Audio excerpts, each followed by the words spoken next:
We are back now with our series On the Money and some questions that come up every year around this time. Who should you tip and how much is appropriate? So here to offer her tips, NBC News senior business correspondent Christine Romans. Hi, guys. Hi. We spent some time talking over the last couple of years about tipping fatigue in this country. Do we have any information on whether that's still a thing? It's real. People feel kind of stressed by all the little costs they're paying everywhere, and so tipping is something that they're really worried about. So this year, Bankrate found that there's tipping fatigue, especially among younger people. So it's important to kind of prioritize it, I think, and figure out what you're doing and who you're tipping, because this is a show of appreciation for the people who help your life run, right? So really prioritize the services you use the most, the people you've known the longest, and the work that makes the biggest impact in your household, keeping that train on the tracks. I'm a big fan, and the etiquette experts are big fans of handwritten notes and personal touches. If you can't give a lot of money, the handwritten note, the real thank you, that is what this is about. This is about appreciation, right? So keep that in mind. Okay, so let's talk. You're going to hopefully be able to tip in cash.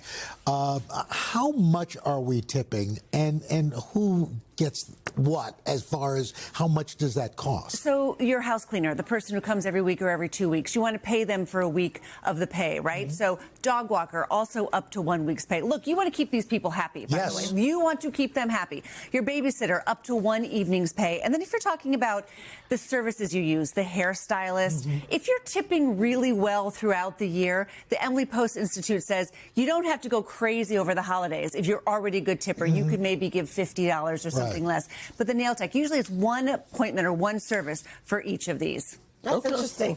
What about teachers? I have a lot to say about teachers. Because I went on social media and I said, hey, tell the Today Show teachers what you need or what you don't need. They don't need mugs and they don't need Christmas ornaments. Ah, that's funny. Right? We know that Bankrate says the average amount people give to a teacher is about $25, either a gift card, sometimes cash. I'm not a big fan of cash. I think you should go to your class parents, get together and pool one gift card. I was just about to say, I think that's what we've done. But just because that way one parent, if you can't, you know, it's like your kid's not the one who couldn't give you anything. And if you can, give a little bit more to cover for the other people who stress in the class. The teacher needs that money. Pool the funds.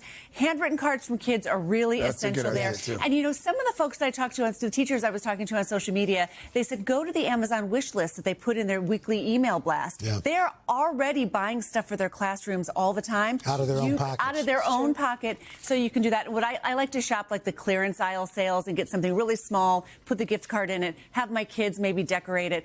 They also told me they don't need mugs and Christmas tree ornaments. I think I said that already, so no more mugs, thank you. No more mugs. That is so funny. Really quickly before we let you go, there are people that technically we shouldn't tip, right? Yeah, be careful about the mail carrier. There are rules against giving cash to mail carriers, so a nice handwritten note, maybe a coffee gift card would be okay. A package delivery person, like the same person who comes to your house that your kids love, you can do a little handwritten something and a small gift there.